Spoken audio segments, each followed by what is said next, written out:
Ini yang dapat kartu Indonesia Pintar, sudah tahu semuanya. Yang SD dapat berapa? 450.000. Yang SMP dapat berapa? 750.000. Yang SMA, SMK dapat berapa? 1 juta. SMA, SMK 1 juta cukup enggak? Yang ngomong tidak cukup maju. Mana, ada enggak? 1 juta enggak cukup, maju. Jadi kalau nanti di rumah sakit enggak dilayani, ngomong bahwa yang pegang ini juga bayar. Kita menantikan berita Nusantara.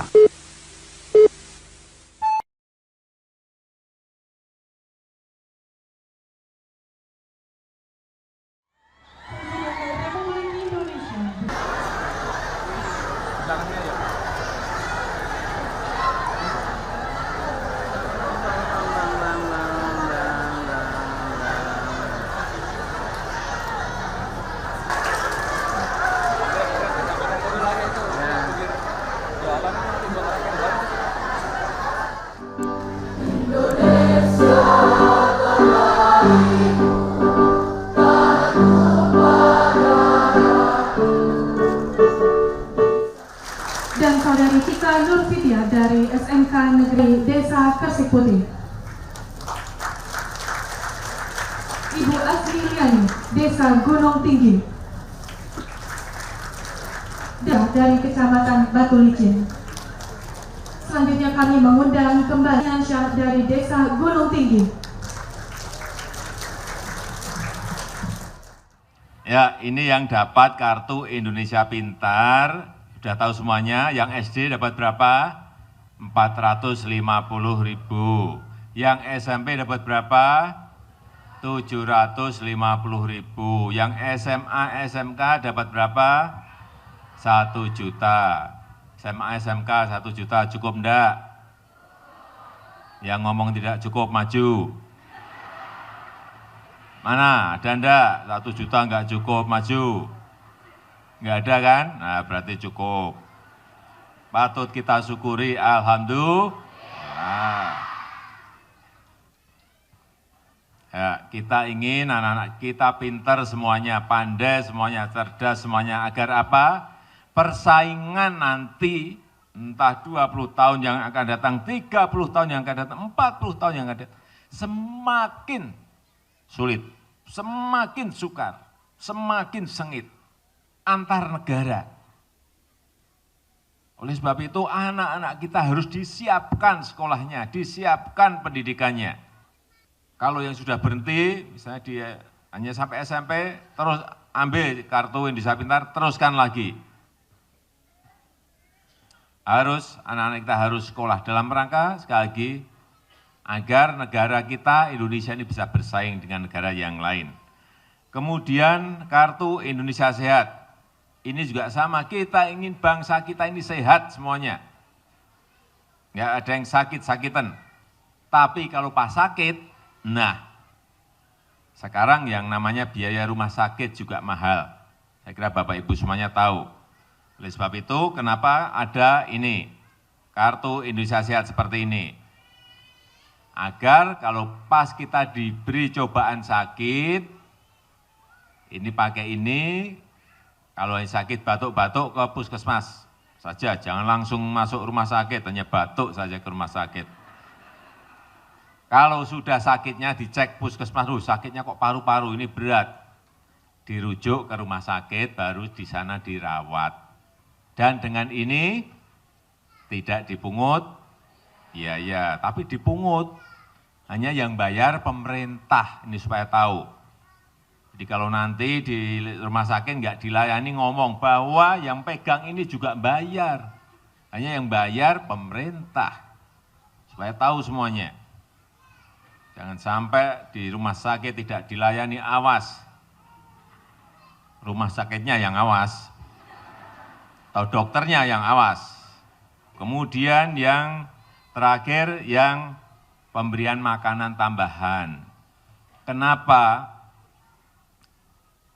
pemberian roti biskuit ini kita berikan? Karena kita ingin di seluruh tanah air Indonesia ini, anak-anak kita itu tidak ada yang kurang gizi. Tadi saya senang mendapatkan laporan dari Bu Menteri Sosial, Menteri Kesehatan, bahwa di Tanah Bumbu ini tidak banyak yang, hanya kecil sekali yang stunting, yang apa? Stunting tahu ya, yang pendek banget itu namanya stunting. Sehingga di sini kelihatan karena makan ikannya banyak, ikan dari laut banyak, itu penting. Anak-anaknya menjadi tidak banyak, kecil sekali yang pendek. Ini penting sekali. Tapi tetap kita ingin makanan tambahan ini memberikan suntikan gizi pada anak-anak kita.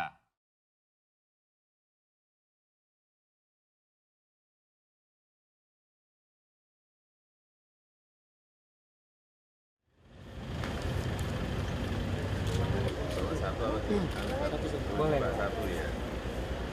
Ini sini yang ini apa ini?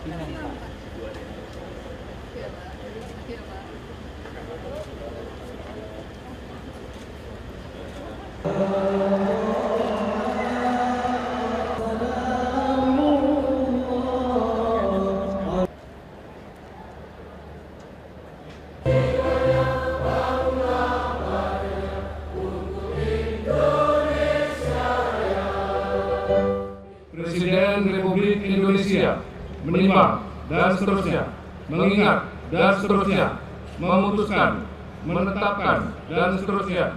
Kesatu, menganugerahkan tanda kehormatan Syatir Rencana Pembangunan kepada mereka yang nama dan jabatannya tersebut dalam lampiran keputusan ini sebagai penghargaan atas jasa-jasanya terhadap negara dan masyarakat dalam lapangan pembangunan negara pada umumnya atau dalam lapangan pembangunan bidang ketahanan pangan dan pertanian pada khususnya.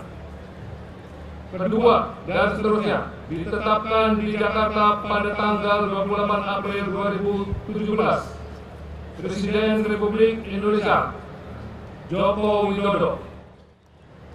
Saya ingat 2 tahun yang lalu, saya datang ke Provinsi Jawa Timur di Kabupaten Magetan. Kemudian saya datang lagi ke Kabupaten Dompu di Nusa Tenggara Barat. Saat itu petani marah, berkeluh kesah kepada saya mengenai harga jagung yang saat itu di lapangan petani menyampaikan harganya 1.500 sampai 1.700 rupiah. Pak, kami rugi gede. Pak, kita rugi besar karena harganya jatuh. Kenapa jatuh? Karena impornya besar, Pak. Saya cek impornya betul.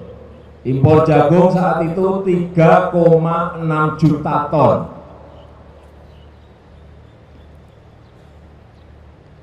Dan saat itu juga saya perintahkan kepada Menteri Pertanian untuk dalam jangka waktu 5 tahun ini supaya tidak ada impor lagi jagung. Yang hadir di sini ada petani jagung dari Dompu ada, atau dari kabupaten yang lain, Jawa Timur ada. Silakan maju. Silakan dikenalkan. Bismillahirrahmanirrahim. Assalamualaikum warahmatullahi wabarakatuh. Waalaikumsalam. Nama saya Pak Safi. Pak Safi. Dari NTB Nusa Tenggara Barat. Dari NTB Dompu, bukan? NTB Dompu, Mas NTB. Iya, ini Dari Lombok Timur. Oh, Lombok Timur, ya. Ya, cerita aja mengenai jagung gimana? Saya ketua kelompok Tani Rengan 2. Kemarin tahun 2017, tahun 2016 mendapat juara tingkat nasional. Kenapa juara tingkat nasional? Alhamdulillah hasil jagung di NTB produksinya bagus. Bagus itu seperti apa? Bagusnya, jadi di sana masih menggunakan varietas unggul hibrida. Ya, dari dulu berapa ton, sekarang berapa ton? Dari dulu karena lahan basah dulu 8 ton, sekarang mencapai 17 ton per hektar. Benar. Benar. Sampai 17 ton. 17 ton.